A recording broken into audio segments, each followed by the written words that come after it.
ನನ್ ಮೇಲೆ ನನಗೆ ಎಷ್ಟು ಸಿಟ್ಟು ಬರ್ತಾ ಇದೆ ಗೊತ್ತಾ? ನನಗ್ ನಾನೇ ಕೇಳ್ಕೊಳ್ಳೋಂತ ಎಷ್ಟು ಕ್ವಶನ್ ಇದಾವೆ ಗೊತ್ತಾ? ಪ್ರತಿ ದಿನಾನು ಏನಾದ್ರೂ ಕಲಿಬೇಕು ಅನ್ಕೋತೀನಿ, ಏನಾದ್ರೂ ಮಾಡ್ಬೇಕು ಅನ್ಕೊಂತೀನಿ, ಏನೋ ಒಂಥರ ಆಲಸ್ಯ. ನಾನು ಅನ್ಕೊಂಡಿರೋ ಕೆಲಸ ಒಟ್ಟ ಆಗ್ತಾ ಇಲ್ಲ. ಮನಸ್ ಮಾಡಿದ್ರೆ ಎಲ್ಲ ಆಗತ್ತಂತಾರೆ. ನಾನು ಏನಾದ್ರೂ ಮಾಡ್ಬೇಕು ಅಂತ 2 ವರ್ಷ ಹಿಂದೆನೆ ಮನಸ್ ಮಾಡಿದ್ದೀನಿ. ಅದು ಅಲ್ಲದೆ 2026ರಲ್ಲಿ ಏನಾದ್ರೂ ಮಾಡ್ಬೇಕು ಅನ್ಕೊಂಡಿದ್ದೀನಿ. 2026 ಮುಗಿತಾನೆ ಬಂತು. ನಾನು ಎಷ್ಟೇ ಕಷ್ಟಪಟ್ರು ನನ್ನ ಕೈಲಿ ಏನು ಮಾಡಕ್ ಆಗ್ತಿಲ್ಲ ಅನ್ನೋ ಚಿಂತೆ ಕಾಡ್ತಾನೆ ಇತ್ತು. ಪ್ರತಿ ದಿನ ವರ್ಕೌಟ್ ಮಾಡ್ಬೇಕು ಅನ್ಕೊಂತೀನಿ, ಪ್ರತಿ ದಿನ ರನ್ನಿಂಗ್ ಮಾಡ್ಬೇಕು ಅನ್ಕೊಂತೀನಿ. ಮಧ್ಯರಾತ್ರಿ ಕೆಲಸ ಮುಗಿಸ್ಕೊಂಡ್ ಬಂದು ಬೆಳಿಗ್ಗೆ ಬೇಗ ಎದ್ದು ರನ್ನಿಂಗ್ ಮಾಡ್ಬೇಕು ಅಂದ್ರೆ ಆಗ್ತಾ ಇಲ್ಲ. ಹೋಗ್ತಾ ಹೋಗ್ತಾ ನಾನು ಎಲ್ಲರ ತರ ಆಗ್ತಾ ಇದ್ದೀನಿ ಅನ್ನೋ ಪ್ರಶ್ನೆ ಕಾಡ್ತಾ ಇದೆ. ಹಿಂದೆ ಏನಾದ್ರೂ ಮಾಡ್ಬೇಕು ಅನ್ನೋ ಆಸೆ ಇತ್ತು, ಆ ಆಸೆನೂ ಸತ್ತು ಹೋಗ್ತಿದೆ. ಯಾಕೆ ಅಂತ ಗೊತ್ತಿಲ್ಲ. ನಂತರನೇ ಎಲ್ರು ಮೈಂಡ್ ಸೆಟ್ ಇರುತ್ತೆ. ಏನಾದ್ರೂ ಮಾಡ್ಬೇಕು ಅನ್ಕೊಂಡಿರ್ತಾರೆ, ಬಟ್ ಅವ್ರ ಕೈಲಿ ಏನು ಮಾಡಕ್ ಆಗ್ತಾ ಇಲ್ಲ. ಬರ್ತಾ ಬರ್ತಾ ಆರ್ಮಿ ಆಗೋ ಕನ್ಸು ಸತ್ತು ಹೋಗ್ತಿದೆ. ಕನಸನ್ನ ಬಿಟ್ಟು ಕೆಲ್ಸಕ್ ಬಂದೆ, ನಿಯತ್ಲಿಂದ ಕೆಲಸ ಮಾಡಿ ಒಳ್ಳೆ ದುಡ್ಡು ಮಾಡ್ತಾ ಇದೀನಿ. ಬಟ್ ನನಗ್ ಒಂದೇ ಚಿಂತೆ ಕಾಡ್ತಾ ಇದೆ, ನಾನು ಏನೋ ಮಿಸ್ ಮಾಡ್ತಾ ಇದೀನಿ. ಇಲ್ಲ, ನಾನ್ ಸರಿ ಇಲ್ಲ, ನಾನ್ ಮೊದ್ಲಿನ ತರ ಆಗ್ಲೇಬೇಕು, ನಾನ್ ಮೊದ್ಲಿನ ತರ ಆಗೇ ಆಗ್ತೀನಿ. ಸುಮ್ನೆ ಕೂತ್ರೆ ನಡೆಯಲ್ಲ. ನಾಳೆಯಿಂದ ಅಲ್ಲ, ಇವತ್ತಿಂದಾನೇ ಸ್ಟ್ರಿಕ್ಟ್ ಆಗಿರ್ತೀನಿ, ಇವತ್ತಿಂದಾನೇ ಡಿಸಿಪ್ಲಿನ್ ಆಗಿರ್ತೀನಿ. ಊರಲ್ಲಿ ಇದ್ದಾಗ್ನು ಕೆಲಸ ಮಾಡ್ತಿದ್ದೆ, ಇಲ್ಲೂ ಕೆಲಸ ಮಾಡ್ತಾ ಇದ್ದೀನಿ. ಊರಲ್ಲಿರೋ ಸ್ಟ್ರಿಕ್ಟ್ನೆಸ್ ಇಲ್ಲಿ ಹಾಕಿಲ್ಲ, ಊರಲ್ಲಿರೋ ಡಿಸಿಪ್ಲಿನ್ ಇಲ್ಲಿ ಹಾಕಿಲ್ಲ.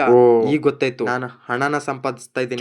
ಕೆಲ್ಸ ಅನ್ಕೊಂಡು ನನ್ನನ್ನ ನಾನೇ ಮರ್ತಿದ್ದೀನಿ. ಇಲ್ಲ, ನಾನ್ ಬದ್ಲಾಗ್ಬೇಕು, ಬದ್ಲಾಗ್ತೀನಿ, ಬದುಕಿ ತೋರಿಸ್ತೀನಿ. ನಮ್ಮ ಅಣ್ಣ ಯಾವಾಗ್ಲೂ ಹೇಳ್ತಾ ಇದ್ದ, ಕೆಲ್ಸಕ್ಕೆ ಹೋಗಿ ದುಡ್ಡು ಸಂಪಾದನೆ ಮಾಡ್ತಾ ಇದ್ರೆ ನಾವ್ ಅನ್ಕೊಂಡಿರೋ ಗೋಲ್ ರೀಚ್ ಆಗೋದು ತುಂಬಾನೇ ಕಷ್ಟ ಅಂತ. ಅವ್ರು ಆ ರೀತಿ ಅಂದಾಗ ನನಗೆ ಏನು ಅನಿಸ್ಲಿಲ್ಲ. ಅವ್ರಿಗೆ ಉತ್ತರ ಕೊಟ್ಟೆ, ನನ್ನ ಮೇಲೆ ನನಗೆ ನಂಬಿಕೆ ಇದೆ, ನಾನ್ ಮಾಡ್ತೀನಿ ಅಂತ. ಎಲ್ಲಿ ಹೋಯ್ತು ಆ ನಂಬಿಕೆ, ಎಲ್ಲಿ ಹೋಯ್ತು ಆ ನಿನ್ ಧೈರ್ಯ ಅನ್ನೋ ಪ್ರಶ್ನೆ ಕಾಡ್ತಾ ಇದೆ. ಮಾಡ್ತೀನಿ, ಇವತ್ತಲ್ಲ ನಾಳೆ ಒಂದಲ್ಲ ಒಂದ್ ರೇಂಜಿಗೆ ಬಂದೇ ಬರ್ತೀನಿ. ನಾನ್ ಬಡವನ್ ಮಗನೇ ಆಗಿರ್ಬೋದು, ಮಾತಂದ್ರೆ ಮಾತು.